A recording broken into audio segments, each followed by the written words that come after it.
E temos um programa absolutamente especial para você, pois estamos analisando um desenvolvimento muito importante na guerra do Irã e tantas coisas acontecendo ao redor do mundo. Nós precisamos explicar tudo isso para vocês. Agora, as últimas notícias que vêm do Irã mostram que, mais uma vez, vimos Donald Trump falar sobre isso várias vezes. Mas a notícia mais recente é que Israel está potencialmente planejando agir sozinho e atacar o Irã, retaliando contra eles, mesmo sem o apoio dos Estados Unidos. Isso vem de um novo relatório em que os generais dos Estados Unidos estão alertando Donald Trump de que os Estados Unidos estão com os estoques de munição perigosamente baixos. Eles não têm nem condições de lutar essa guerra. E por isso, há uma quantidade enorme de caos dentro da Casa Branca. Muito caos e instabilidade dentro do governo dos Estados Unidos. E claro, vamos explicar tudo o que você precisa saber e trazer um convidado de classe mundial. Então, primeiro, vou passar para meu co-apresentador, Alex, da Reporter Fire Media, para apresentar nosso convidado desta noite. Bem, obrigado, Cyrus, e seja bem-vindo de volta. E obrigado a todos por estarem conosco. Na próxima hora, no Let's Talk Geopolitics, vamos abordar acontecimentos globais que têm um enorme custo humano. Bem, podemos dizer que os Estados Unidos foram quem prometeram um acordo esta semana. E então, onde está esse acordo? Isso foi só uma jogada para manipular os mercados financeiros? Vamos discutir isso também. E novamente, agora mudando de assunto sobre isso, recebemos de volta o professor Marandi. Meus mais profundos sentimentos às milhares de pessoas que acordam sob bombas americanas no Irã, perdendo entes queridos devido à escalada da violência. E a tragédia se estende além do Oriente Médio até a Ucrânia. Vemos jovens sendo arrastados das ruas nas manchetes desta semana, em guerras impossíveis de vencer, alimentadas pelo complexo industrial militar e pelo financiamento interminável dos Estados Unidos. É por isso que nosso convidado desta noite é tão essencial. O professor Mirandi atua como uma fonte vital de informação sobre a nação soberana do Irã, nos oferecendo uma análise da realidade local, longe dos filtros da mídia ocidental. Professor Mirandi, seja bem-vindo de volta ao programa. É uma honra tê-lo conosco esta noite, senhor, e para a nossa audiência também. Muito obrigado, é um grande prazer estar com vocês dois e com a sua excelente audiência. Sim, muito obrigado, professor. Mas, sabe, o senhor tem sido um convidado frequente em nosso programa e somos muito gratos por suas análises. E acho que gostaria de começar hoje apenas pedindo uma visão geral sua da situação, já que hoje é 9 de agosto. Sabe, obviamente vimos as últimas declarações de Donald Trump que se tornaram uma marca registrada de sua presidência. E sabe o que você realmente pensa sobre esses novos relatos de que o governo dos Estados Unidos está enfrentando grandes problemas com munições? Há muito caos, sabe, aqui nos Estados Unidos, com generais de alto escalão tentando alertar Donald Trump. Olha, não podemos seguir adiante com isso. E qual é a situação no Irã? Como vocês estão recebendo essas notícias? Como vocês estão reagindo a isso? Bem, as pessoas acompanham de perto as notícias aqui em Teherã. Temos todos os tipos de fontes, tanto fontes ocidentais quanto iranianas, de onde obtemos esse tipo de informação. Acredita-se que há uma chance significativa de que os Estados Unidos realmente realizem um ataque, independentemente de haver uma grande escassez de munições e mísseis, e assim por diante. E que isso pode acontecer nos próximos dias. Ninguém tem certeza, é claro, mas a postura militar dos Estados Unidos realmente parece indicar que isso é uma forte possibilidade. E assim, as Forças Armadas iranianas, eles estão preparados, e como já declararam antes, se os Estados Unidos atacarem a infraestrutura civil do Irã, o Irã retaliará imediatamente contra os Estados Unidos. Proxies na região do Golfo Pérsico que vem cooperando com os Estados Unidos durante toda essa agressão contra o Irã. Com relação ao regime israelense, porém, isso é um pouco diferente. Eles não têm capacidade de travar uma guerra contra o Irã sozinhos e ter sucesso. Eles definitivamente precisariam do apoio dos Estados Unidos, não apenas para munições, apoio financeiro e apoio econômico, mas literalmente para realizar seus ataques aéreos, eles precisariam aviões dos Estados Unidos para reabastecer seus caças enquanto voam em direção ao Irã e quando retornam. Então, os Estados Unidos teriam que estar fortemente envolvidos. E isso significaria consequências para os Estados Unidos. Mas também temos que lembrar que no ano passado, quando os americanos e o regime israelense realizaram aquela guerra de 12 dias, aquele ataque relâmpago, Blitzkrieg, enquanto estávamos negociando, depois de 6, 7 dias, Netanyahu percebeu que estava perdendo a guerra e implorou a Trump por uma saída. E, no final, depois de 12 dias, os iranianos concordaram em interromper as hostilidades. O Irã não aceitou um cessar-fogo, mas isso novamente mostrou que os israelenses eram muito vulneráveis. E hoje, acho que ficou claro que as capacidades militares do Irã são ainda maiores do que naquela época. E mesmo durante os 48 dias de combates que vimos há 5 meses, as capacidades de mísseis e drones do Irã se tornaram mais precisas. E os Estados Unidos estão ficando sem meios de defesa antimíssil, assim como seus aliados por procuração em toda a região. Claro, sabe, uma coisa que eu acho importante destacar é que durante os 40 dias de combate, os Estados Unidos não falaram sobre nenhuma escassez de munições, mas ainda assim perderam a guerra. Então, com ou sem essas munições, eu não vejo um caminho para os Estados Unidos. Mas se os Estados Unidos levarem a guerra para um novo patamar e, como eu disse, atacarem infraestrutura civil, então eu acho que vamos cair imediatamente em uma depressão econômica global. Porque quando os mercados abrirem e virem instalações de petróleo e gás em chamas por toda a região, então eu acho que toda a mentalidade muda e ninguém consegue mais manipular os mercados. As pessoas vão saber o que isso significa e haverá um colapso nos mercados, e a depressão será o que teremos que enfrentar nos próximos anos. Sim, sabe, eu não acho que nós realmente vimos ainda todas as consequências econômicas dessa interrupção na indústria do petróleo até agora. E curiosamente, eu passei os últimos 2 meses na China. Voltei para os Estados Unidos e percebi que os preços da gasolina, na verdade, subiram, sabe? Não houve nenhum alívio para o consumidor americano. E esse é um ponto de discussão muito interessante, estando de volta aos Estados Unidos. E, novamente, sabe? Muita gente está desinformada porque é como se pensassem, eu achei que destruímos tudo no Irã. Achei que tínhamos essa domínio militar lá. Tipo, por que não podemos simplesmente terminar o trabalho e abrir o estreito? Vamos baixar esses preços da gasolina. E eu estou sempre lembrando as pessoas. Bem, não é tão simples assim. E, sabe, infelizmente, estamos longe do fim desse conflito, porque parece que os Estados Unidos e Israel sabem quais serão os próximos passos deles. Quero dizer, a gente não sabe o que vai acontecer. A gente vê essas conversas acontecendo o tempo todo. Você mencionou a manipulação do mercado. Vamos chamar o Alex. Tenho certeza de que ele também tem algumas perguntas sobre isso. Mas é um tema recorrente que a gente vê, sabe, desde o governo Trump. Professor Morandi, mais uma vez, obrigado por participar deste programa. O que eu vejo nos mercados financeiros é, sabe, mágica vinda do governo dos Estados Unidos. Quero dizer, eles afirmam que estão em negociações intensas. Se você viu o trecho anterior, quando começamos o programa, Trump disse que estava pessoalmente envolvido. Agora, essa é uma administração que está cobrando $100 mil por, digamos, informações antecipadas sobre seus tweets. Mais uma vez, podemos honestamente dizer que vai haver um acordo com os americanos em uma semana, um mês, 2 meses? E Bassett, do Tesouro, o homem responsável pelo Tesouro dos Estados Unidos, basicamente disse que o Estreito de Hormuz é meio irrelevante. Há alguma verdade nisso?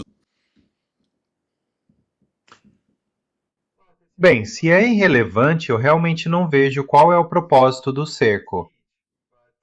Mas não há negociações acontecendo entre o Irã e os Estados Unidos. E Trump vem dizendo isso há mais de 5 meses, bem mais de 5 meses, que estou conversando com os iranianos. Eles estão implorando por um acordo. Estamos perto de um acordo.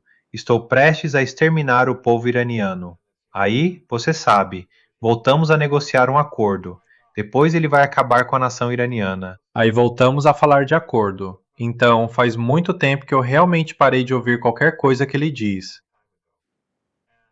E eu não leio as postagens dele no Truth Social, a menos que apareça na minha frente em alguma rede social ou algo assim. Mas é só. Isso não significa nada para mim, porque ele, claro, mente muito, mas está constantemente mudando de posição. Ele tem. Eu presumo que ele tenha mudanças de humor. Ele é influenciado por pessoas diferentes em momentos diferentes. Ele fica irritado. Então não me ajuda a entender o que está acontecendo lendo as postagens dele. Mas os iranianos disseram, e ontem vimos uma declaração do Conselho Supremo de Segurança Nacional do Irã, o presidente do conselho. E aliás, vão haver mudanças no conselho. Ou pelo menos vai haver uma mudança no conselho. O que basicamente significa que o Irã está preparado para um confronto adicional com os Estados Unidos, na minha opinião. Essa seria a minha interpretação. Mas o atual presidente do Conselho Supremo de Segurança Nacional emitiu um comunicado, onde ele disse que a única maneira de a guerra acabar é, efetivamente, se os Estados Unidos colocarem fim a todas as guerras na região. Ele mencionou especificamente a Palestina, claro, o Irã, o Líbano, Iêmen e Iraque. E isso é meio que como o memorando de entendimento, mas uma abordagem maximalista em relação ao memorando de entendimento, dizendo que é porque no memorando de entendimento, por exemplo, eles citaram o Líbano, mas agora eles estão e disseram outras frentes. Agora eles estão nomeando essas frentes, e não é só Gaza, é a Palestina, é o Iêmen, é o Iraque. Então, os iranianos vão adotar uma postura muito firme com base nessa declaração em qualquer negociação futura, se algum dia chegarmos lá. Porque, como eu disse, há uma possibilidade significativa de que os Estados Unidos lancem outro ataque nos próximos dias, e os iranianos estão preparados para isso. Mas, no final das contas, a crença aqui é que os Estados Unidos vão fracassar. Se os Estados Unidos em algum momento quiserem voltar às negociações para abrir o Estreito de Hormuz, os iranianos estão dizendo que o único caminho possível é a implementação total do memorando de entendimento. E a interpretação iraniana disso, ou a interpretação iraniana do memorando de entendimento, foi ainda mais esclarecida ontem. E isso basicamente significa que o Irã não vai exigir nada além do que está no memorando de entendimento. Mas, como eu disse, vai ser a interpretação mais ampla possível do que o memorando de entendimento diz. É isso que o Irã exige. Sabe, me parece, Cyrus, nós temos falado sobre isso a semana toda. É como um reboot de um reboot de um reboot. Nós ouvimos continuamente. Bem, isso vai trazer mais 30 a 60 dias de cessar fogo. É como se estivesse se reiniciando a cada 20 ou 30 dias. E há um motivo pelo qual eu presto atenção aos mercados financeiros. Eu opero com derivativos. Eu vejo o que acontece antes dos mercados de ações realmente abrirem. E há algumas coisas negociações muito estranhas acontecendo 1 hora ou 2 horas antes dos mercados abrirem. Quero dizer, a maioria das pessoas pensa que os mercados financeiros abrem às 9 horas da manhã de segunda-feira. Isso não é verdade. Os mercados futuros de fato abrem no domingo à noite. E é aí que estamos vendo muitas dessas negociações acontecendo. E isso é bastante sério. Quero dizer, para o americano comum, eles estão sendo forçados a sair de suas operações financeiras por esta administração. E aí, de novo, eles dizem: bem, os preços da gasolina estão altos, podemos aguentar mais um pouco? Quero dizer, quando é que o Irã vai dizer: sabem de uma coisa, pessoal? Foi ótimo negociar com vocês. Vocês tentaram nos bombardear de volta à Idade da Pedra. Isso não está funcionando. Será que os iranianos algum dia simplesmente diriam: sabem, não estamos mais interessados? Bem, vamos retirar nossos negociadores e voltar para casa. E vocês que se virem. Bem, é mais ou menos isso que já está acontecendo. Os negociadores iranianos não estão conversando com os americanos. A única coisa que tem acontecido nas últimas semanas são as negociações entre o Irã e Omã sobre como administrar o Estreito de Hormuz. Mas eles chegaram a um acordo, embora ainda não tenha sido declarado, porque isso não vai fazer diferença neste momento.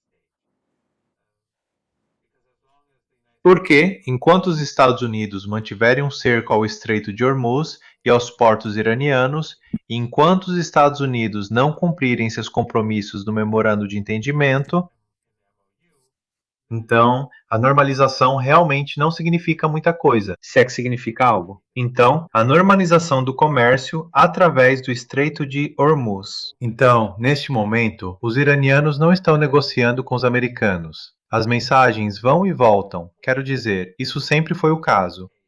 Nos últimos 47, 48 anos. Isso não é nada novo, mas negociações, como vimos em 2 ocasiões antes, não, isso está fora de questão agora. E as negociações com Omã terminaram. Os iranianos e os omanitas concordaram sobre como o estreito, assim que as coisas se acalmarem, como ele será administrado. Os iranianos terão supervisão sobre todos os navios que entram e saem pelo estreito. E o Irã também vai exigir taxas dos navios que passarem pelo estreito. Vance, o vice-presidente dos Estados Unidos, afirmou ontem que os iranianos disseram a ele que não vão cobrar taxas. Isso não é verdade. Os iranianos vão cobrar taxas.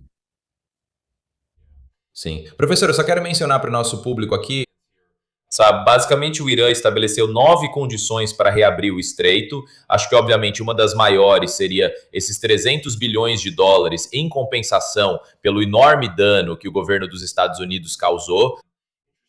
Um requisito interessante que eu vi é que pode haver uma proibição de navios dos Estados Unidos e de Israel daqui para frente. Como você disse, eles estão falando agora sobre uma taxa de trânsito de 7%, declarando que a hidrovia não será aberta até que os Estados Unidos corrijam seu comportamento. Mas você sabe, você já mencionou muitos desses pontos de discussão. Quero dizer, ou muitos dos requisitos, devo dizer, sabe? Fim das ameaças e insultos dos Estados Unidos. Fim permanente das guerras dos Estados Unidos contra os aliados do Irã, no Líbano, Palestina, Iêmen e Iraque. Obviamente, suspender o bloqueio naval, retirar as forças dos Estados Unidos, suspender as sanções, liberar os fundos congelados, sabe? E então, uma taxa de penalidade de 20% sobre os navios se as condições forem descumpridas.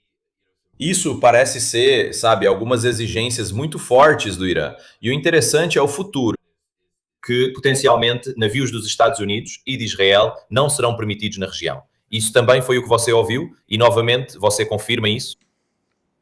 Bem, parte do que você acabou de ler vem do comunicado emitido pelo atual presidente do Conselho Supremo de Segurança Nacional. E, novamente, como eu disse antes, provavelmente haverá uma mudança no Conselho ainda hoje, talvez.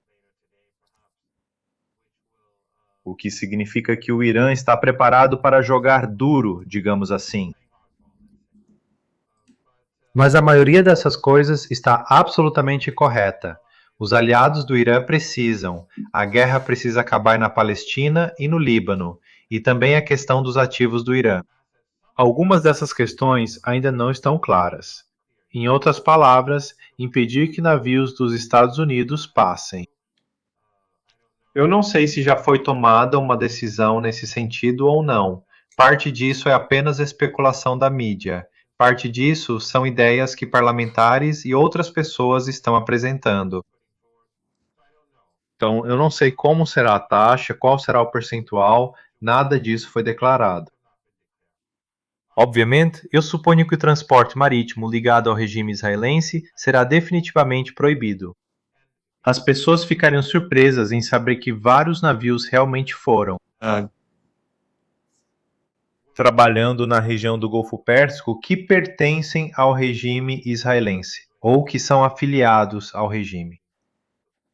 Comércio que vai dos regimes dinásticos árabes no Golfo Pérsico, mas também o comércio que existe entre eles. Muitos desses navios estão ligados a proprietários que são sionistas ou que são israelenses. Eles definitivamente serão proibidos, mas eu não sei qual seria o status para navios americanos, porque existem 2 tipos de navios. Um seriam navios navais, navios militares. O outro seriam civis. Eu tenho certeza de que o Irã não permitiria navios dos Estados Unidos, embarcações navais passarem, mas eu não sei qual seria o status para navios americanos comuns se o memorando de entendimento for totalmente implementado. Então, algumas dessas coisas eu não sei. Mas as outras questões que você mencionou em relação aos ativos roubados em relação à Palestina, ao Iêmen, ao Iraque e ao Líbano, todas essas estão corretas. As pessoas deveriam ler uma declaração emitida ontem pelo Conselho Supremo de Segurança Nacional e assim terão uma ideia melhor de qual é a posição do Irã. Como eu disse, do meu ponto de vista, esta mensagem, esta carta, está afirmando que o memorando de entendimento é a única solução e só vai ser aceitável para nós se for implementado dessa forma, como está declarado naquela carta. Deixe-me intervir aqui. Quero dizer, obrigado por esse panorama. Quero dizer, eu não deixaria nem os americanos entrarem no Estreito de Hormuz com uma canoa, quanto mais com um barco. Este é um artigo ou um vídeo que acabei de ver e gostaria de ouvir sua opinião sobre isso, professor Morandi. É o secretário do Tesouro dos Estados Unidos. Isso não é uma piada. Isso é real mesmo. Aqui. Vamos ouvir isso. Este trecho, Eu diria e que eu aqui está aceitaria. ele. Acho que eles estão dizendo isso de uma forma meio apocalíptica. Eu diria isso de outra forma. O estreito nunca vai voltar a ser como era antes, porque os iranianos usaram, ou tentaram usar ele, como um ponto de estrangulamento. O que vamos ver nos próximos 2 anos é que o estreito vai se tornar irrelevante. Vai virar apenas mais um corpo d'água. E eu diria que mais de 50% ou 70% da energia que passa pelo estreito agora vai passar por dutos subterrâneos. E quando se trata de tarifas, ouvi você falando sobre tarifas impostas às empresas que esperam recuperar parte desse dinheiro. E quanto ao povo, você acha que o povo americano que pagou mais vai ver algum retorno disso?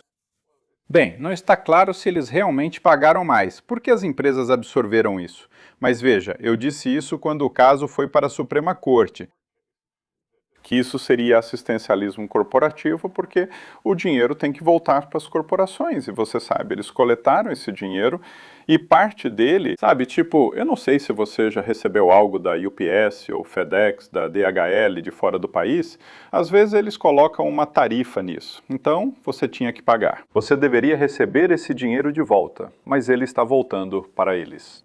Então, e é isso que todos os procuradores gerais democratas que entraram com o processo contra o governo Trump queriam. Eles queriam que isso voltasse para as corporações e, infelizmente, conseguiram o que queriam.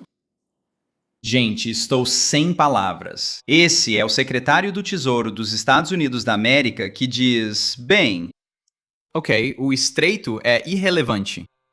Algo em torno de 50% a 70% talvez esteja em um oleoduto que pode acontecer, supostamente. Então ele continua falando sobre os 166 bilhões de dólares que foram arrecadados em tarifas pelo governo Trump após o dia da libertação. E diz, bem, acho que o dinheiro está voltando, se foi absorvido pelas empresas ou talvez devolvido ao público. Tenho mais um gráfico para mostrar aqui, pessoal. E isso diz tudo. Isso deixa muito claro onde está o secretário do Tesouro dos Estados Unidos. Vamos passar para este slide aqui? Vamos dar uma olhada nisso.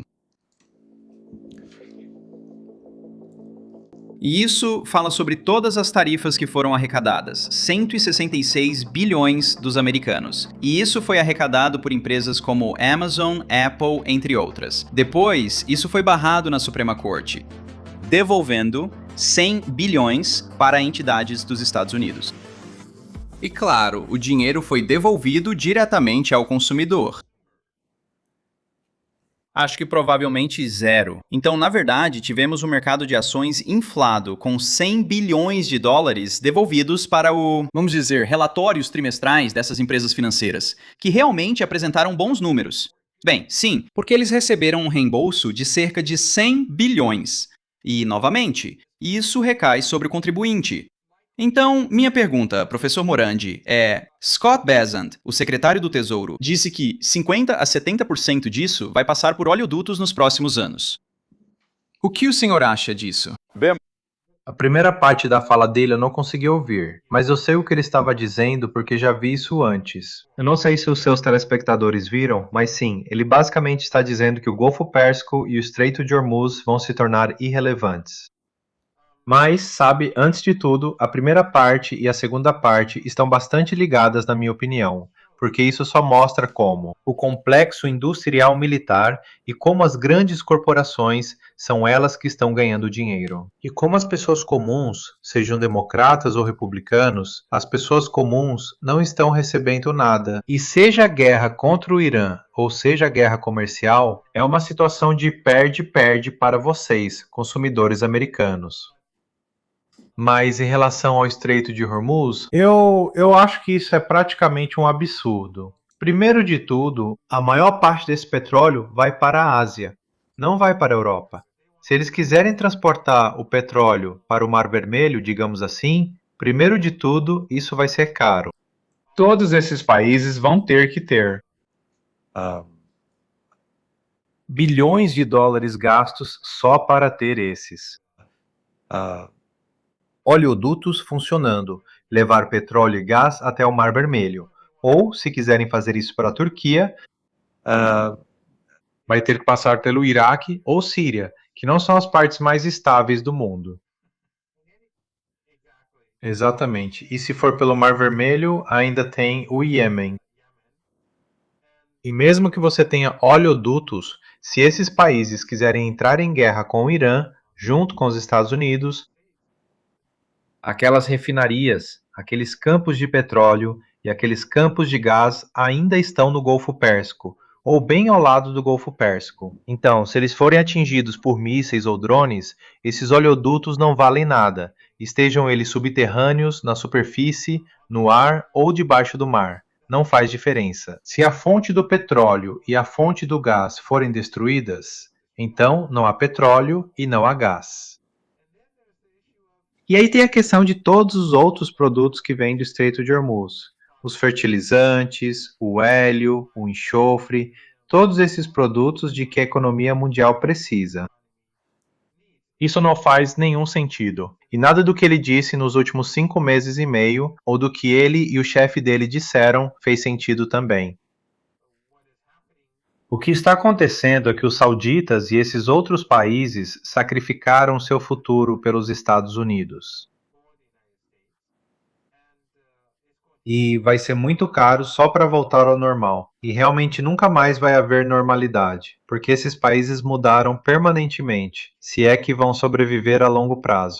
Assumindo que os Estados Unidos não reiniciem a guerra, porque se os Estados Unidos reiniciarem a guerra e, como eu disse antes, atacarem a infraestrutura crítica do Irã, esses países vão deixar de existir. Todos esses são regimes do deserto. Eles não têm nada além de petróleo e gás, literalmente nada além disso. E então, se a eletricidade acabar no verão na Península Arábica, todo mundo vai ter que ir embora. Se o Irã destruir as instalações de petróleo e gás, não haverá produção de petróleo e gás, esteja o Estreito de Hormuz aberto ou fechado. E esses países já estão consumindo suas reservas. Alguns deles têm grandes quantidades de riqueza, outros nem tanto. Os sauditas não têm tanto dinheiro assim. Eles gastaram muito dinheiro com seus megaprojetos. Eles gastaram muito dinheiro na guerra genocida contra o Iêmen. Então quero dizer, os emiradenses têm mais dinheiro. O Catar gastou uma grande quantidade de dinheiro na Copa do Mundo e em outras coisas. E claro, os últimos 5, 6 meses foram devastadores para eles. Pelo que eu entendo, eles já começaram a tirar dinheiro das reservas deles nos Estados Unidos. Há rumores de que eles vão começar a vender títulos e ações. E isso está acontecendo justamente quando o Japão está sentindo cada vez mais pressão. E há o medo de que os japoneses queiram começar a vender seus títulos nos Estados Unidos. Então, Trump, que esperava que o Golfo Pérsico fosse uma fonte de riqueza, de onde trilhões de dólares iriam para os Estados Unidos para investir em IA, não só isso não vai acontecer, mas parte desse dinheiro que está nos Estados Unidos está sendo gradualmente retirado por causa da situação atual. E nós não sabemos como vai ser o desfecho. Não sabemos se vai haver uma guerra, não sabemos se esse cerco vai continuar por meses. E esses são países que consomem muito, são sociedades de consumo como nenhuma outra. Sim. Eles gastam como nenhum outro país no mundo e, por isso, vão queimar suas reservas de uma forma que nenhum outro país faz. E as pessoas vão ficar insatisfeitas. Quero dizer, isso é o motivo pelo qual eles estão realmente pressionando por isso e querendo isso? Um mega acordo de defesa conjunta para que possam dizer, artigo 5, fomos atacados. Vamos chamar as outras nações com as quais assinamos esse acordo. Há alguma seriedade real por trás desse mega acordo de defesa conjunta? Na verdade, não. Não, eu acho que Turquia e Paquistão. Quer dizer, o Paquistão já tem um relacionamento com a Arábia Saudita. E eles ganham dinheiro com esse relacionamento militar. E a Turquia, obviamente, quer vender drones e outros produtos. Mas, quero dizer, só hoje o Iêmen atacou em retaliação a intervenção saudita no país deles. O Iêmen atingiu outra refinaria na Arábia Saudita. Então, onde está a Força Aérea Turca? Onde está a Marinha Turca? Onde está a... Sabe? E a Turquia e o Paquistão, eles não têm nada que os Estados Unidos não tinham. Os Estados Unidos fracassaram em sua guerra contra o Iêmen. E claro, o Irã, a força combinada dos Estados Unidos e de Israel fracassou. Mas mesmo contra o Iêmen, os Estados Unidos fracassaram. Então, o que a Turquia ou o Paquistão vão fazer contra o Iêmen? Quero dizer, sabemos que esse grupo não tem a ver com Gaza, não tem a ver com a ocupação israelense do sul do Líbano. Nós não. Sabemos que não tem a ver com a ocupação do sul da Síria, nem com a limpeza étnica que está acontecendo na Cisjordânia. Tem a ver com a Arábia Saudita e o Iêmen, porque os sauditas começaram essa guerra. E os sauditas, eles impuseram um cerco ao Iêmen por muitos anos. Então esses países estão vindo. Esses dois governos estão indo para a Arábia Saudita para proteger a Arábia Saudita, apesar do fato de que são os sauditas que são os agressores. E ainda assim, não há muito que eles possam fazer. E pelo que eu entendo, dentro da Turquia há muita indignação. Até mesmo dentro do próprio partido político de Erdogan sobre essa cerimônia de assinatura. Então, isso não vai fazer diferença. Certo, Arábia Saudita, a única solução para os sauditas, a única saída para isso é chegar a algum tipo de acordo com o Iêmen. Eles travaram uma guerra genocida contra o Iêmen com o apoio de todos esses países. E o que os sauditas e os emiradenses fizeram com o Iêmen, os israelenses fizeram com Gaza. A única diferença foi que, em Gaza, as pessoas realmente não tinham meios de defesa. E em Gaza, o mundo acordou e se voltou contra o regime israelense. No Iêmen, as pessoas morreram de fome em silêncio. Mas também havia uma força armada para revidar. Mas muitos morreram de fome no Iêmen. Havia um bloqueio no Mar Vermelho impedindo a entrada de remédios e alimentos. Os americanos faziam parte disso. Todos esses países da região estavam do lado dos sauditas, mas isso fracassou. Mas o Iêmen hoje é muito mais forte do que naquela época. E a Arábia Saudita está muito mais fraca do que naquela época. Então, e eles tinham o apoio de todos esses países, como eu disse. Então, isso não vai mudar nada. O mais inteligente seria os sauditas deixarem de lado a sua arrogância e chegarem a um acordo com o Iêmen, chegarem a um acordo com o Iraque, pararem de ser a base aérea dos Estados Unidos na região e assim eles poderiam sobreviver. Mas se eles quiserem continuar nesse caminho de agressão e esperar que de alguma forma alguém vá protegê-los quando cometerem agressão, isso não vai acabar bem para a Arábia Saudita. Sabe, é interessante, eu quero compartilhar algumas ideias. Quero dizer, vimos aquele trecho do Scotty Bassant, e acho que quando você olha para os assessores mais próximos do Trump, gente como Marco Rubio e Scotty Bassant, sabe, é muito óbvio para qualquer pessoa com bom senso, esses caras estão simplesmente mentindo e tentando empurrar a propaganda para o povo americano. Quero dizer, Marco Rubio fez uma longa postagem no Twitter ontem, declarando como Donald Trump é o presidente da paz. E como todos nós, todos os americanos, deveríamos ser gratos pela sua liderança incrível. E é como, olá, nós literalmente começamos uma guerra não provocada no Irã, entre muitos outros conflitos. E quero dizer, nós ameaçamos a soberania do Canadá, pelo amor de Deus. Nós ameaçamos a Dinamarca, aliada da OTAN, com a ideia de tomar a Groenlândia, que Donald Trump voltou a agitar nas últimas semanas. O interessante, quero compartilhar uma percepção com o nosso público aqui, professor, é que os sauditas, eles têm... Sim, exatamente. Eles estão sufocando Cuba enquanto falamos. Sim, absolutamente. E Cuba também. Eu sou da Flórida originalmente, então isso é, sabe, muito próximo do meu estado natal. Então, quero dizer, há um caos total que a administração Trump desencadeou pelo mundo. E ainda assim, sabe, são esses pontos de propaganda, sabe, Scott Bassant, sabe, dizendo, quero dizer, você viu que ele tentou cutucar os democratas no final. Tudo é distorcido e propaganda. Mas o problema é que os americanos estão sentindo a dor de verdade agora. E eu acho que essa é a grande diferença. Porque se você voltar para as primeiras guerras do Golfo, nunca houve um efeito na vida dos americanos. Esse era o problema. Sabe, os Estados Unidos lutaram essas guerras há 20 anos, mas isso não afetou nossas vidas aqui na América. Então, muita gente realmente não se importava com isso. Mas agora, de repente, o preço da gasolina está nas alturas. A inflação está nas alturas. Quer dizer, as pessoas não conseguem mais bancar o custo de vida nos Estados Unidos. Está ficando cada vez mais difícil. E não há alívio. E esse foi exatamente o ponto principal da campanha do Donald Trump. Então, não vejo como ele vai resolver nada disso antes das eleições de meio de mandato.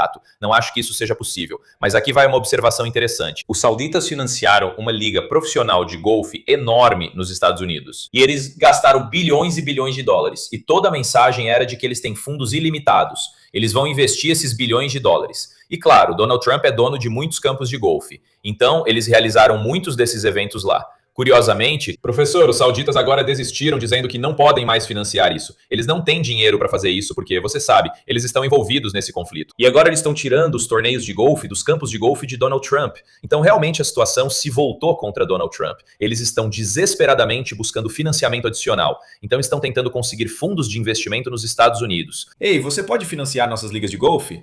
Sabe, queremos realizar esses torneios de golfe no campo de golfe do Trump. Donald Trump, então, você sabe, ergue estátuas de ouro dele mesmo nos campos de golfe. Quero dizer, é simplesmente, você não consegue inventar o quão ridícula é essa situação. Sabe, nos Estados Unidos, quero dizer, é simplesmente impressionante. E eu realmente não vejo uma saída aqui para os Estados Unidos, além de, você sabe, atender a esses pedidos do Irã e, honestamente, simplesmente cair fora da região. E eu acho que realmente se tornou uma questão de quando isso vai acontecer e não mais de se vai acontecer. E eu acho que a gente viu, sabe, o Irã ficou cada vez mais forte com o passar do tempo. Obviamente, a primeira parte era realmente só conseguir sobreviver, o que o Irã certamente conseguiu. E agora há muito mais influência. Quero dizer, eu entrevistei o professor Robert Pape, da Universidade de Chicago, muito conhecido pelo seu modelo de armadilha de escalada, sobre o qual ele vem alertando há anos. E curiosamente, quero dizer, ele ensinou. Ele, na verdade, foi conselheiro da Casa Branca até 2024. Surpreendente. E nem tanto. Donald Trump o dispensou. Ele aconselhou o governo dos Estados Unidos por quase 20 anos, dando aulas na Força Aérea, realmente ensinando esses modelos de por que uma guerra com o Irã seria uma catástrofe completa para os Estados Unidos. E até mesmo na mente do professor Pape, ele disse: sabe, eu não vejo nenhuma saída, sabe, antes das eleições de meio de mandato aqui, a menos que Donald Trump simplesmente pegue essa saída. Eu queria saber, mais ou menos na região, como outros países estão vendo o Irã? Eles realmente estão impressionados com o quanto o Irã resistiu e realmente enfrentou a tempestade e, na verdade, se tornou uma força muito mais forte na região? Eu acho que estamos realmente vendo o Irã emergir como o próximo centro de poder no Oriente Médio. Outros países estão começando a perceber isso? Sim, e o Irã se tornou muito popular em partes do mundo onde, tradicionalmente, todas as notícias sobre o Irã eram negativas. O Irã era visto como algo horrível, sabe, por 47 anos. Isso é algo com que venho lidando tanto como acadêmico na Universidade de Teherã, estudando orientalismo ou lidando com o orientalismo, e essas questões na literatura, no cinema e assim por diante. E na mídia, mas também no meu ativismo político, como agora com vocês dois, meus caros. Há uma grande mudança, uma mudança radical. Pessoas que nunca ouviram falar sobre o Irã. Por isso, da última vez e em outros programas, eu tenho promovido livros de amigos. Como eu disse, as pessoas deveriam comprar e ler Going to Tehran, de Flint e Hilary Leber, ou Resistance, de Alice O'Crook, para entender melhor o Irã.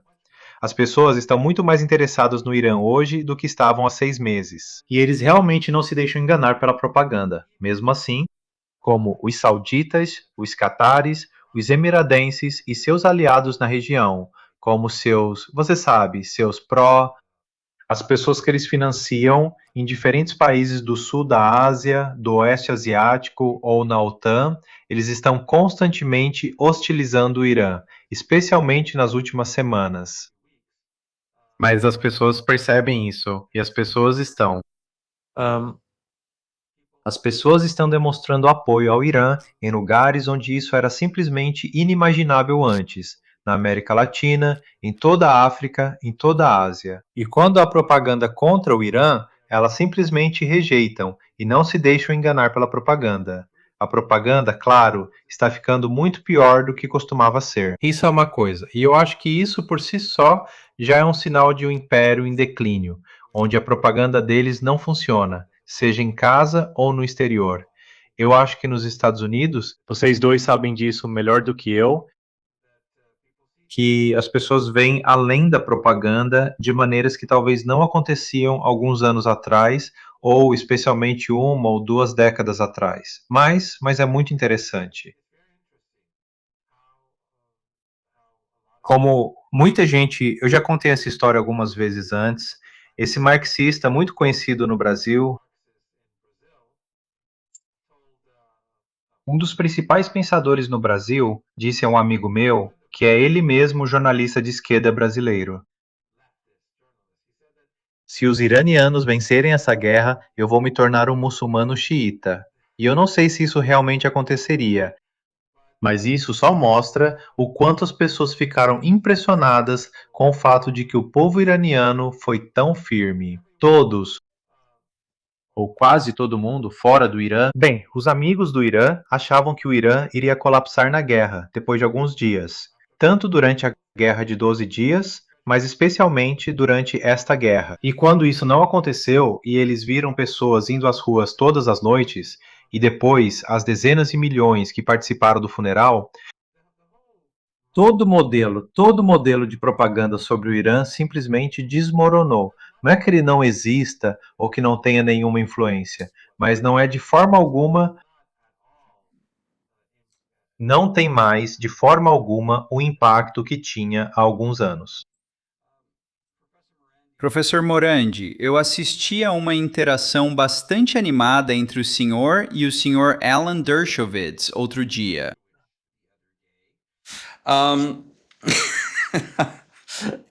Tem que dizer para os telespectadores que não viram, vou passar para Cyrus explicar isso. Temos debatido bastante. Eu te digo, as pessoas têm me dito, Alex, você quase decorou esse argumento do professor Marandi. Eu assisti esse trecho pelo menos 10 vezes. Acho que a parte mais chocante foi quando ele tentou empurrar a gravata para a frente da câmera porque estava mostrando a estrela de Davi e como ele estava orgulhoso de ser sionista. Quero dizer, é com você agora, Cyrus. Sim, eu só gostaria de dar a palavra ao professor aqui para discutir isso, porque não sei se nosso público viu isso. Infelizmente, não temos um trecho que possamos exibir. Mas eu Deixe-me gostaria procurar. de... Eu já volto. Certo. Mas, professor, por que o senhor não nos conta um pouco mais sobre essa interação? E eu acho que é realmente importante para o nosso público entender isso. Bem, geralmente, por causa da natureza do programa do Piers Morgan, eu não costumo aceitar participar de debates. Eu só digo que só participo se for cara a cara, porque às vezes ele traz pessoas realmente malucas. E essas pessoas malucas não contribuem em nada para o debate. Tudo o que elas fazem é impedir que as pessoas sérias consigam falar. Então, às vezes, você vê pessoas realmente decentes e sérias falando. E aí você vê essas pessoas malucas, geralmente sionistas e tal, gritando e berrando e impedindo que elas, ou simplesmente mentindo para minar a capacidade delas de falar, dos convidados decentes. Então eu sempre disse não, mas desta vez eles me pediram para participar desse debate e eu aceitei. Já que era só uma pessoa, achei que estava tudo bem. Mas, pessoalmente, Eu não fiquei extremamente feliz porque tentei não me envolver emocionalmente em nenhum programa de debate ou ao lidar com jornalistas antagônicos, especialmente da grande mídia. Eles são quase sempre antagônicos. Mas eu acabei me envolvendo um pouco porque a questão da Palestina é de partir o coração. É muito doloroso. Sabe, toda manhã, literalmente toda manhã, quando eu acordo, provavelmente dentro de 1 ou 2 minutos, uma das primeiras coisas que eu sempre vejo são imagens de Gaza. E quando eu vou dormir à noite, quando eu vou, você sabe, checar minhas redes sociais, quando eu checo as redes sociais pela última vez, tenho certeza que quase sempre, nos últimos, de novo, 2, 3 minutos, eu vou ver imagens de Gaza. E isso simplesmente nunca acaba. E você sabe, não há fim à vista. E o que realmente me dói é que havia um movimento ganhando força contra o genocídio no ano passado. Então Donald Trump foi ao Egito, e todos esses líderes regionais foram com ele, e eles traíram a causa palestina. Eles foram lá e assinaram esse acordo de paz, esse acordo de cessar-fogo. Todos apoiaram Donald Trump. Eles elogiaram Donald Trump. E desde então, tivemos quase 1.400 palestinos massacrados. E aquele movimento que estava crescendo pelo mundo, lembre-se, na Austrália, na Espanha, em toda a Europa, você viu, nós vimos. E esses protestos, centenas de milhares de pessoas, foi realmente massivo e realmente extraordinário. Mas com esse acordo, quero dizer, tudo o que você precisa fazer é dar uma olhada na imagem de quem estava no palco com Trump e o líder egípcio. E você vai ver, sabe, quem eram essas pessoas. E isso fez aquele movimento desmoronar e o genocídio continuar. Então, sabe, a questão de Gaza é algo que tem me incomodado, assim como você e todo mundo, há muito tempo. E por isso eu me exaltei um pouco durante o debate. Sim, eu acho que sim. Apesar de eu não querer ficar tão exaltado, digamos assim, que, segundo aqueles que assistiram, foi bem. Mas sabe, é realmente perturbador ver que vivemos em um mundo hoje onde o genocídio está acontecendo diante de nós. E aí você vê pessoas negando isso bem na nossa frente, sabe, enquanto está acontecendo. O número de mortes em Gaza, de acordo com alguns números, está na casa das centenas de milhares. E há razões pelas quais dizem que esses números não estão sendo divulgados. Mas, de qualquer forma, há um colapso na população. E muitos estão morrendo de doenças porque não há remédios e realmente o regime não permite remédios. Pessoas que têm doenças, sabe, nós três, cada um de nós pode estar tomando remédio para alguma coisa e podemos estar bem, mas sem esse remédio estaríamos em sérios apuros. Hipoteticamente, não estou dizendo que esse seja o caso, mas você entende o que eu estou dizendo. Então, pessoas normais em Teherã, na sua cidade, seus vizinhos, seus parentes, seus amigos, pessoas indo trabalhar, parecem bem. Mas alguns deles estão tomando remédios que, se não tivessem esses remédios, eles morreriam. Então, todas essas pessoas em Gaza morrem. E todas aquelas crianças, digamos, que têm necessidades especiais, digamos que precisam de uma dieta especial e não podem comer qualquer coisa, elas morrem. Todos eles morrem. E os israelenses fazem isso intencionalmente para reduzir a população. E isso é o tipo de coisa que você lê, que você vê em filme, sabe? Isso é. Essas ficções em histórias fictícias onde você nunca pensaria que o mundo real seria assim.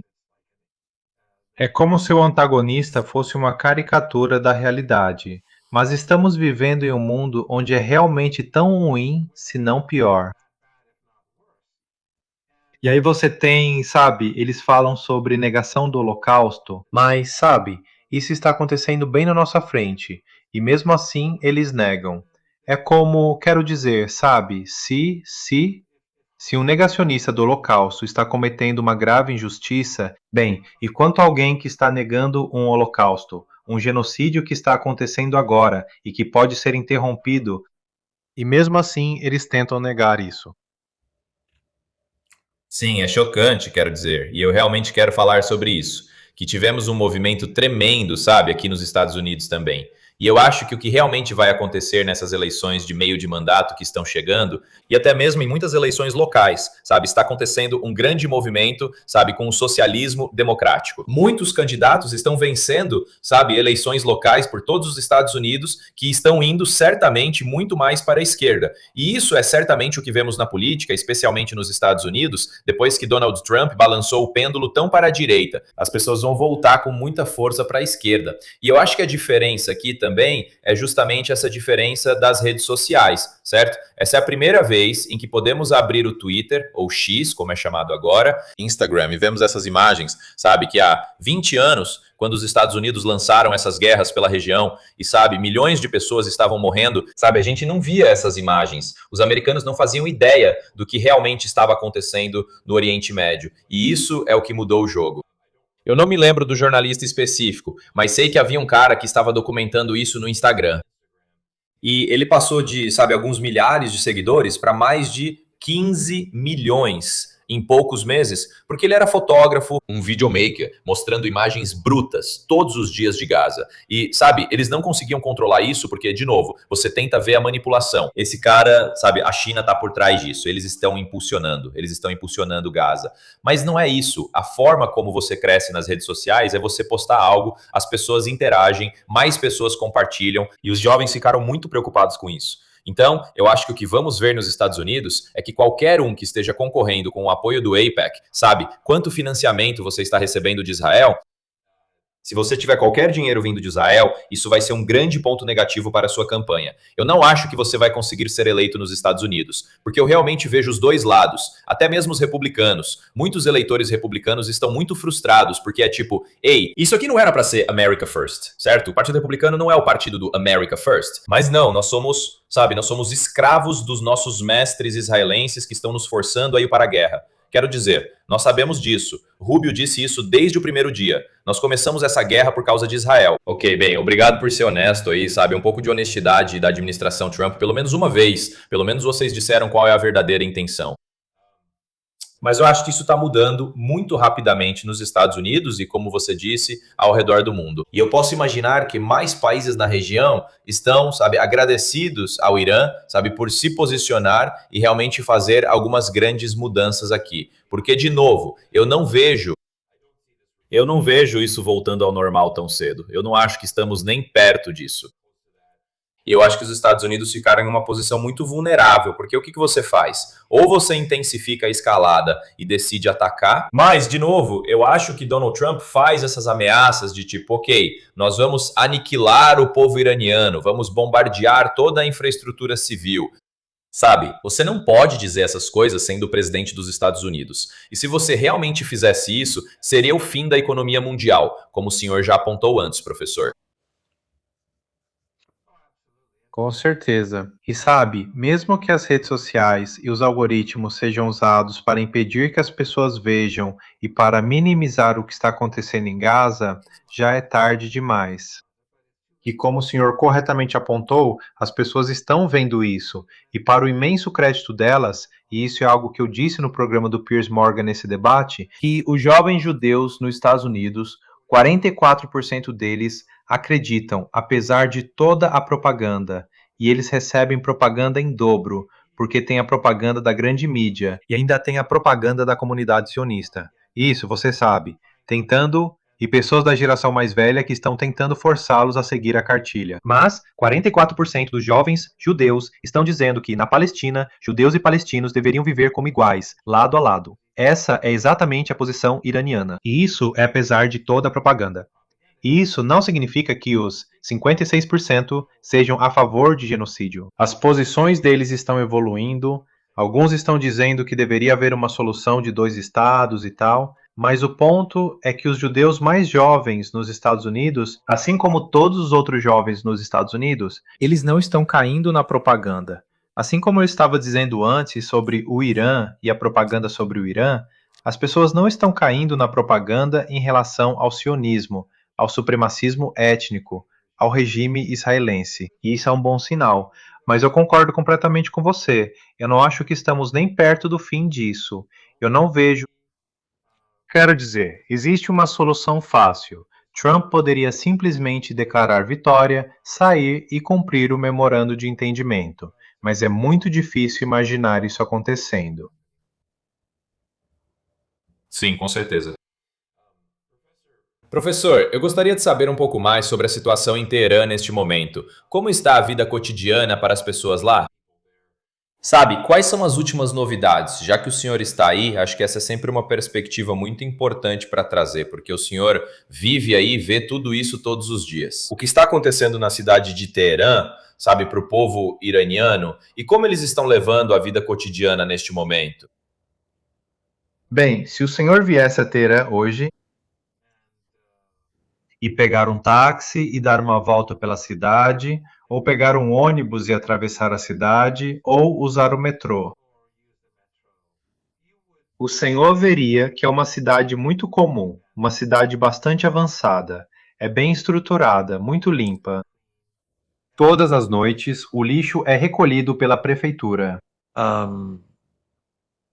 Mas então, os restaurantes estão cheios, as lojas estão cheias de pessoas. Mas se você fosse falar com os donos das lojas, eu teria quase certeza de que a maioria deles diria que o movimento caiu. Então, você não perceberia isso se estivesse apenas andando pela cidade. Mas você pensaria, uau, está tudo bem. E não é terrível, obviamente.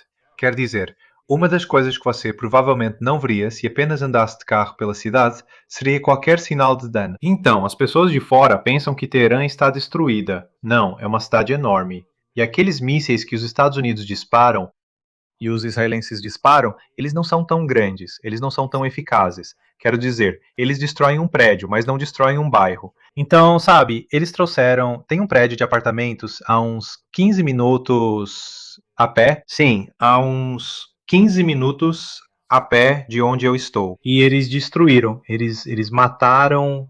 Eles estavam mirando uma pessoa no prédio, então destruíram o prédio inteiro. E é isso que os Estados Unidos fingem chamar de ataques de precisão. Sabe, você mata todo mundo, toda a família, igual ao que fazem em Gaza. Eles têm esse aplicativo. Quero dizer, essa IA dos israelenses, eu não sei como se chamava, algo como pai. Pai vai para casa, ou algo assim. E então, quando o pai vai para casa, eles descobrem que ele está lá e então lançam um míssil no prédio, matando todas as crianças, a esposa, os demais familiares e os vizinhos.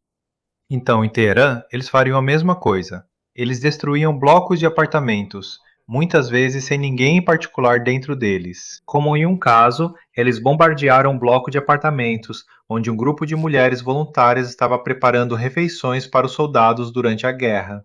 Tipo, sabe, comida melhor do que a que o exército estava oferecendo. Eles queriam, já que era tempo de guerra, as pessoas tentavam dar uma comida melhor para eles, sabe? Comida feita em casa pela família. Então, os americanos ou os israelenses, um deles bombardeou aquele prédio e matou todas aquelas mulheres. E foi em um bloco de apartamentos. Era a casa de alguém. Então eles mataram todas as mulheres lá. Mas se você andar pela cidade em Teherã agora, você não vai ver prédios destruídos, a menos que você seja muito, não posso dizer sortudo, mas sabe, a menos que por acaso. Então tudo parece normal. Mas tenho quase certeza de que, se você for à maioria das lojas, eles vão dizer que o movimento caiu. Sim, isso é compreensível. Quero dizer, isso é compreensível, mas é uma observação interessante, porque eu acho que aqui nos Estados Unidos a percepção é que, sabe, nós atingimos o Irã com tudo o que temos, que está destruído, que tudo está em ruínas. Sabe, o Irã não tem opção aqui. Então, de novo, isso é a névoa da guerra, sabe? Quero dizer, a propaganda que ouvimos nos Estados Unidos, as mensagens do governo Trump, quero dizer, tudo que ouvimos é, sabe, o Irã não tem marinha, o Irã não tem forças armadas, o Irã não tem força aérea. Tudo foi atingido, tudo está destruído. E minha resposta simples para isso é, bem, como está o Estreito de Hormuz? Está aberto? Nosso comércio está passando Também, por se lá. tudo está. E sim, e se tudo estiver destruído, voltando à pergunta que vocês dois fizeram, você perguntou antes, se tudo está destruído, então por que eles precisam fazer? Por que eles precisam desses dutos subterrâneos de petróleo e gás? Quero dizer, se o Irã não tem forças armadas, Nada restou das suas forças armadas.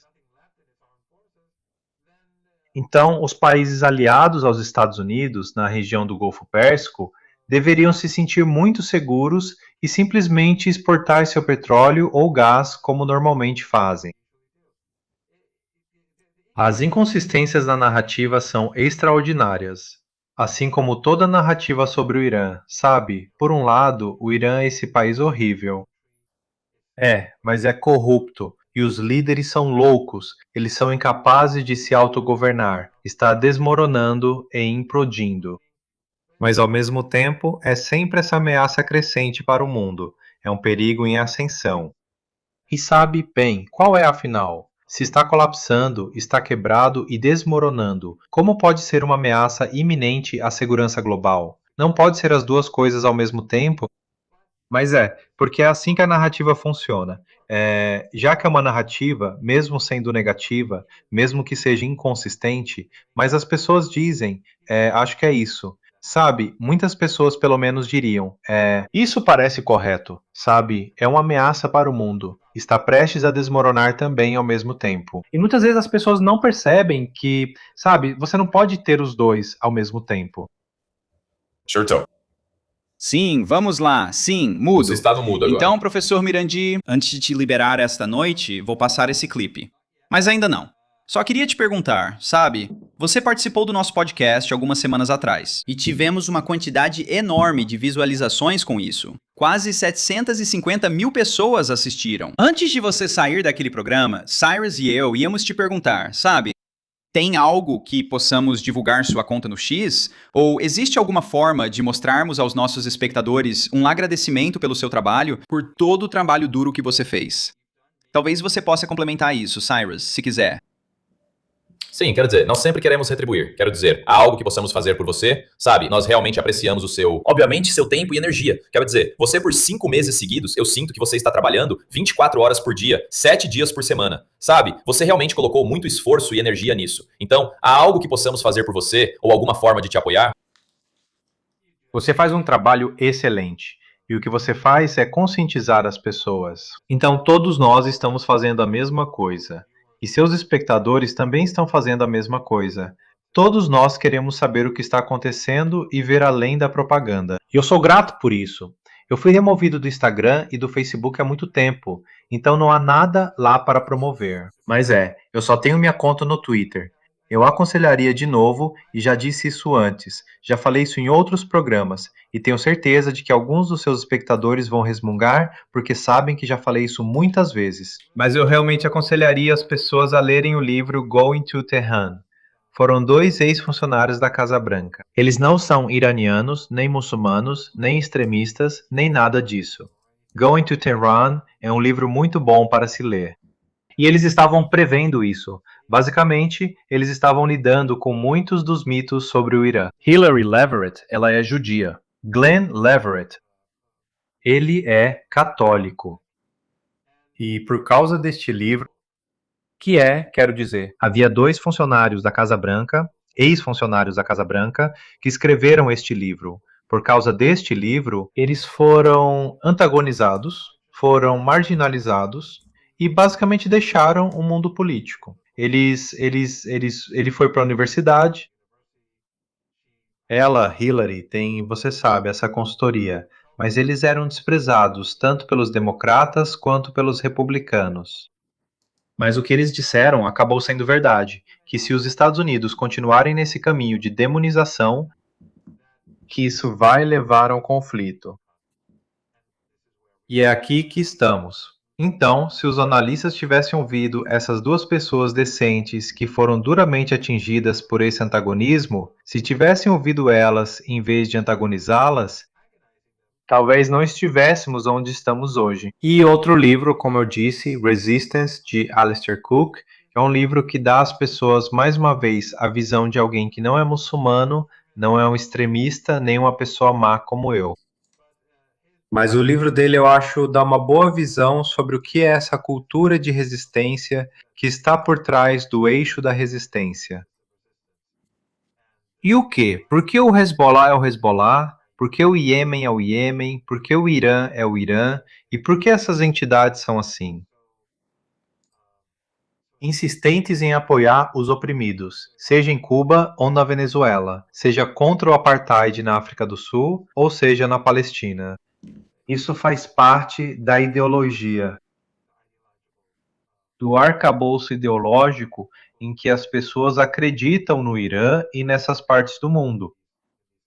Mas, de qualquer forma, sou muito grato pelo excelente trabalho que vocês dois fazem. E se alguém me assistiu no seu programa, é por causa do próprio programa, não por causa dos convidados. Nós já colocamos esse livro na nossa página agora. E também vamos colocar o seu perfil no X para que nossos telespectadores possam, imediatamente após o término do programa, acessá-lo. Está aí na tela enquanto falamos. E vou dar mais 45 segundos para a sua Humilhação Pública de Alan Dershowitz, que milhões de pessoas apreciaram. Vou tocar esse trecho e depois deixo você comentar mais uma vez. Temos um pequeno clipe que vamos mostrar Você é um agora. monstro perverso. Você pode matar quem quiser, mas nós não temos medo. Você pode bombardear minha casa, pode me matar junto com minha família, mas eu não tenho medo de você. Eu vou apoiar o povo palestino até que o seu regime bombardeie minha casa. Então vá e diga isso a eles. Estou preparado para morrer pelo povo palestino. Bam, Cyrus. Senhor Bem, Gensler, infelizmente, você, essas pessoas sinceramente, são boas nisso. quero dizer, é loucura. Quero dizer, sabe, assistir isso em tempo real é muito impactante. E eu sugiro aos nossos espectadores que vão até o canal do Piers Morgan e assistam ao debate inteiro. Quero dizer, não havia como esconder o que Alan Dershowitz estava fazendo naquele programa. As intenções dele estavam muito claras. Sim, é muito triste que vivamos em um mundo, como eu estava dizendo antes, em que um genocídio está sendo cometido diante dos nossos olhos. E ainda existem negacionistas do genocídio ou negacionistas do Holocausto. Quero dizer, nós lemos nos nossos livros escolares, sabe, sobre o que os nazistas fizeram e como as pessoas morreram nos campos de extermínio. E como? Havia pessoas que negavam os crimes cometidos pelo regime alemão, o regime de Hitler. Mas, sabe, naquela época, quero dizer, se alguém morasse, sei lá, em algum lugar da Alemanha, no oeste da Alemanha, digamos, longe da Europa Oriental, provavelmente nunca ouviram falar, eu suponho, muitos provavelmente nunca ouviram falar desses campos de extermínio. Ou, se ouviram rumores, as pessoas ao redor diriam, não, claro que não, isso não é possível, sabe, para que essas coisas acontecessem. Mas agora está literalmente acontecendo, tipo, às vezes você vê imagens que literalmente, sabe, o massacre aconteceu tipo 5 minutos antes. Foi só que alguém filmou e postou, ou logo depois que aconteceu, tipo, estamos assistindo. E aí pessoas como ele tentam negar. Ou Piers Morgan estão tentando negar esse crime enorme. E uma das coisas que eles fazem é bombardear as casas das pessoas. No Líbano, em Gaza, eles simplesmente fazem bombardeio em massa. Eles dizem, bem, havia uma pessoa lá. E então, às vezes, em vários casos, eles mataram centenas de pessoas em um único ataque. Então eles dizem, bem, estávamos mirando nesse comandante. Então você destrói um bairro inteiro porque quer pegar uma única... Sabe, única pessoa, supondo que isso seja verdade. Supondo que isso não seja uma mentira e que eles só queriam matar pessoas porque ninguém é responsabilizado. Quero dizer, essas pessoas desligaram os aparelhos de bebês em incubadoras. Sabe, eles praticavam estupros coletivos contra palestinos nas prisões. E sabe, pessoas que estupram palestinos na prisão depois vão para a TV e viram celebridades. Quero dizer, em que tipo de mundo distópico estamos vivendo onde isso acontece? E então... jornalistas da grande mídia simplesmente ignoram, e parlamentares na Europa e governos europeus fingem que isso não está acontecendo. É como a coisa mais distópica que você poderia imaginar. E se fosse um filme, eu não assistiria ao filme. Eu diria que é completamente irrealista. Sabe, é ficção demais para eu conseguir sentar e assistir. Mas essa é a realidade em que estamos vivendo hoje. Mas eu sou otimista porque, sabe, os jovens estão despertando. Jovens de todos os tipos, de diferentes origens religiosas ao redor do mundo. E isso só mostra que, na minha opinião, existe um senso geral de decência humana, que, uma vez que eles recebem informação, eles não vão desviar o olhar. Sim. Bem, professor, como sempre, é um prazer absoluto passar um tempo com você. Agradecemos muito pelos seus insights incríveis, pela sua dedicação a essa causa. E sempre que pudermos passar um tempo com você e compartilhar isso com o mundo, nós vamos fazer. E obrigado novamente pelos seus insights incríveis de hoje.